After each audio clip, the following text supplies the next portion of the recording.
What is going on, everybody? Welcome to the Locked In Sports Podcast. I'm William Locke, and joining me for the next episode of our MLB season previews is, of course, Luis Barranco. Today, we're doing the Miami Marlins, Luis's hometown team. This should be a fun one. We kind of talk about the Marlins a little bit more on this podcast than probably most Major League Baseball podcasts. Luis, how you doing? It's Marlins Day. Let's get it. This team is honestly, no one cares about the Marlins. Their rebrand, I don't see people wearing their rebranded stuff. You know it's bad when they're giving away free t-shirts at festivals because nobody's wearing their stuff. The vintage stuff is better than the rebrand. Oh, I know, bro. Their vintage stuff is better than the rebrand. You know they're a bad team when they have a club in the outfield. People just literally go to the club in left field and there's a whole baseball game going on. And you'll just hear you'll hear Chainsmokers Closer getting blasted and Bad Bunny mixed up together with a little bit of John Summit. And you're like, I bet you whatever left fielder is out there is having the time of his life. There. They got that. They have dog days at the park. If your parents, not parents, I mean that's offensive, but if you have any family member over 60, they get in for free on Wednesdays. Then they also have work at the park days where they give you free Wi-Fi, a drink, and I think food with your ticket, and you can bring your laptop and work from the ballpark for a game. Yeah, that's insane. You know it's bad. I know you would love to do that. If you had the opportunity, if Wrigley Field ever had work from the park days, you would be like, I'm there. I will gladly bring my laptop, do my Teams call, and watch freaking. If it's the Marlins, I will watch Sandy Alcantara give up a freaking nuke to Pete Alonso. The only thing that's the problem with Wrigley is there are actual people there, and you can, you're not going to be able to concentrate because it's going to be so loud. You mean there's an actual fan base? Yes. In Miami, it's a ghost town, and it's basically like working in a library, with all due respect. They couldn't even sell out the All-Star game when they had it a decade ago. I'm telling you right now, Miami people do not care for sports. Not at all. Sports is like a pregame. It's like a pregame before they go out to the club. The amount of times I've gone to Heat games and I've literally walked out of Heat games and everybody's dressed up, and I'm like, why is everybody dressed up? They're all walking to 11, walking to space. At the Marlins game, everybody's just taking the photo op so they can post on their Instagram or whatever, and then they just dip. It's like that. It really do be like that. But I mean, lob it up. Let's talk about the team. We're not going to talk about the culture. There's no culture, and that's a good segue. Let's talk about the team. I mean, before we get into it, I just want to make one point before you get into it, William. This team has absolutely no culture. Guess, without looking at FanGraphs, how many players on the 40-man are homegrown? Well, most of their pitchers. So it's clearly low if you're asking me. I'll say 8. 9. Ooh. 17 players have been acquired through trade, 3 free agents, which is a shock because they don't spend money. Whoop-de-freaking-do. And 3 by the Rule 5 draft and 8 by waivers. So without further ado, let's talk about this roster then. Yep. So last year they were 62-100. The over-under this year sits at 63.5 on DraftKings. You can get plus juice, basically even odds, plus 100 for the over. Looking at the lineup, the one player you probably heard of, and this is if you're really tuned into baseball, their shortstop is Xavier Edwards, 25 years old. Third baseman, Connor Norby. Right field, Jesus Sanchez. First base, Jonah Bride. DH, Griffin Conine. Second base, Otto Lopez. Left field, Kyle Stowers.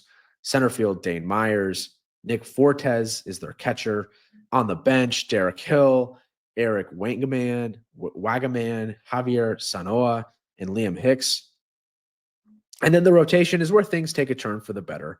You got Sandy Alcantara. He's back. He's going to be their opening day starter. Ryan Weathers, still trying to figure things out, but he's only 25 years old. Third starting pitcher, Edward Cabrera. Also got Max Meyer and the prize free agent acquisition that we talked about on our most recent episode or last week's episode. Cal Quantrill joins the fold.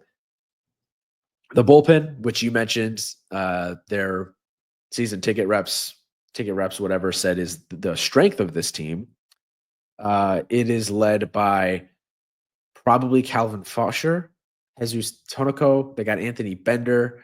I'm probably butchering some of these pronunciations. Andrew Nardi is still there. They brought in Ronnie Henriquez from waivers in February. Important note, Braxton Garrett out for the season with UCL surgery, and then Yuri Perez looking like a mid-season return for him. He got UCL surgery in April. Garrett got it in December, so he's out for the season. I got a lot of thoughts on this roster. I got a lot of thoughts on this organization as a whole right now, but I'm curious what your thoughts are. This team stinks, to be honest. I mean, I don't see any strategy when you've traded. I mean, they gave up no offense to the people in the trade, the Jazz Chisholm for a bag of balls. They really only got Agustin Ramirez. And I've heard things about the trade that I will not say on this podcast because I don't want to damage my sources. But I just know that like that trade was not a great trade for the Marlins. In addition, Connor Normey is pretty decent. Xavier Edwards is pretty decent. But other than that, the whole team stinks. Standy is going to be hopefully regaining some form and they get to trade him for a rebuild because we're rebuilding the rebuild at this point. And they were in the playoffs 2 years ago. They were close. But I think you started out, and I'm sorry to interrupt. I think you started out with the key point with this freaking organization. Anytime any player does anything good, they freaking traded them. I don't know why, but they have this obsession with trading their good players. It's probably because they don't want to pay them, which I understand. A lot of smaller market, air quote teams, I say smaller market, they have money. They refuse to pay these guys, but you trade Jazz Chisholm, you trade Luis Arraez, you trade, obviously, Yelich got traded, Giancarlo Stanton got traded, JT Realmuto, I believe, got traded. Like all their star guys, I'm sure I'm missing some. Marcelo Zuna, Tanner Scott, Adeiny Echeverria, if for anybody wants to get to deep, Luis Arraez. Like this team's had players, and I know it's unfortunate with the death of Jose Fernandez kind of derailed everything, but I mean, this team's just really bad. And it's just like their pitchers are young, but it's just like, who are your adults on this team? Like none. They don't have any. Who are your winners? Like at least toss a contract to like a guy who's won that wants to go live in Miami, making 10, 15 million a year with no state income tax. And when you think about it, you should be a destination for a lot of big leaguers because I mean, you're a gateway to Latin America. You pay no state income tax. Like, why wouldn't you want to come play here? If the Marlins were a seriously run organization, they would be the capital for Venezuelan, Dominican, Cuban, all the Latin American players. They would be the place that these guys want to go play. No, but they don't do that. They want to run out Andrew Nardi, Anthony Bender. I mean, this team's just bad, man. I don't even see guys that are tradable. I like Xavier Edwards and Connor Norby, but are those guys that you build around? Are those guys that are cornerstones of a franchise? I don't think so. And to rest my case, I mean, they have no culture. All starts from the top. You start with Derek Jeter, and then Derek Jeter leaves. You get Kim Ning. She built a winner. And then we have Peter Bendix, who, I mean, I'm sorry. Like, no offense to Peter Bendix, but I don't believe anything that comes out of his mouth. The organization didn't want to negotiate an extension with Kim Ning, but she got that team to the playoffs. She got it playing to its maximum capabilities.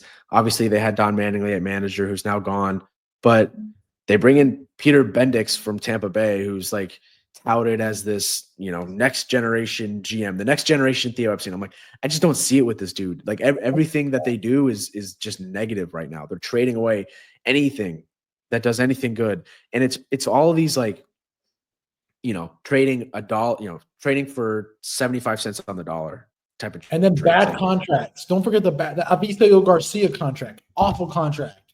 Just Josh Bell. Awful contract. Like this team is just bad, man. And it's just hard because like there is a baseball culture around here with all the immigrants, like Cubans, Dominicans, Venezuelans. Like they all love baseball. Grassroots baseball is pretty big here. Like, y'all up north.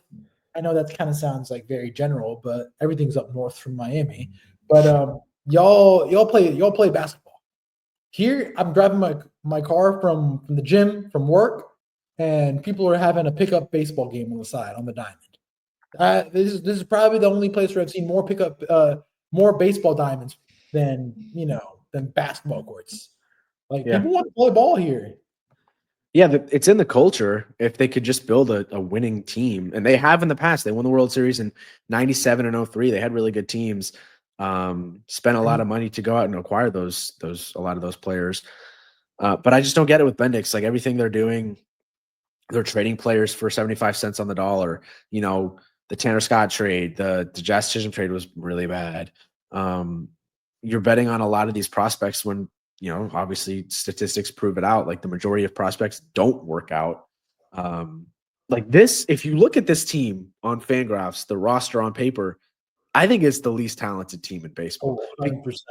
Because at least the White Sox can say, hey, we have Luis Robert, who's an all-star. I mean, I genuinely don't know how this lineup is going to score any runs. Like they're probably going to finish dead last in all major hitting categories and score like 2 runs a game. They're betting on pitching, which fair enough, but we talk about all the time how banged up their rotation has been in the past. And you got Yuri on the IL and Braxton out for the season. They can say they have a good bullpen, but you got to get to the bullpen first with the lead. And obviously maybe keep the game close if you're losing, but that's lineup's not going to do anything. I just think the pitching's just not going to hold up, and I just fear for these young players. Like I hope none of them get like Tommy John or get hurt. That's my biggest fear because they're a very young pitching group. I mean, Sandy just got out of Tommy John. Yuri got Tommy John. Braxton got revision surgery. I mean, Edward Cabrera and Max Meyer. I mean, bro, if I'm them, like I'm scared. It's like you're next. Mm-hmm. Like it's like Grim Reaper meme where it's like coming in, knocking on the doors. So I mean, hey, they're at 63 and a half. I'm taking the under. Skip Schumacher, I think, was one of the most underrated managers in the game. I think he'll be in a job next year. He'll have his choice of a job next year, but I just don't see the talent. He worked miracles with this roster. Yeah. They're going to finish last in attendance, maybe 29th ahead of, or maybe 28th ahead of the A's and Tampa Bay. But I have no idea how they're over under a 63.5. I think this is the worst team in baseball by far. The pitching can only take you so far. You can only throw so many complete game shutouts. I'm just scared with Sandy, man. Like, do you think he ever gets back to form, the Cy Young form? His trade value might be tanked. Yeah, we'll see. I mean, if he has a good season, a good first half, you'd think he's next on Bendix's chopping block. But the thing with him was overuse. I mean, 205 innings in 2021, and then 228 in 2022. Led the league. That was his Cy Young season. He's known as a workhorse, and he got the Tommy John at the end of 2023. Where he pitched 184. He was well on pace of pitching over 200 again. So it's a usage concern with him. We'll see what happens. He's due 17 next year with the club option for $21 million at the year after. Honestly, I feel sorry for him because the team goes where he goes. I watched him pitch versus the Dodgers. He held them for a shutout, and he had to pitch the whole game just to make them win. Yeah, so that's what it's going to be all season. They don't have a good farm system. It's like top 20, maybe. They don't have any guys you can really point to that excite you in the farm system. So if you're a Marlins fan, I feel bad because this team is not going to be any good. I'm mega under the 63.5. I think I've said it already, but I think this is probably going to be the worst team in baseball. I'm sorry, Marlins fans, if you're listening. Not much positivity coming from us here. They do have a new manager, Clayton McCullough, who comes over from the Dodgers, where he was a first base coach for a few seasons. I think best case scenario, it's 64 wins. They hit the over. Worst case scenario, they're pushing the White Sox of last year for the worst record in the 162 game season history, honestly. Yeah, no comment. You hit on all everything nail on the head. So, all right, that's it for the Marlins. You got anything else? Nah, man. I mean, hey, probably go to the game for $2 because I know tickets were selling last year for $2. So, hey. Yeah. I looked at their promotional schedule, and it's not as good as the White Sox one. Hey, we'll see what happens. But, yeah, thank you for listening today. Another great podcast, William. Thank you for having me on for this podcast again. You're welcome. It was fun doing it. We'll be back tomorrow as our preview podcast continue rolling on. We're going to be doing the Los Angeles Angels. So teams are getting a little bit better at this point. This is our third one. We got the Angels coming up next. So looking forward to it. Until then, we'll catch you next time. Peace out.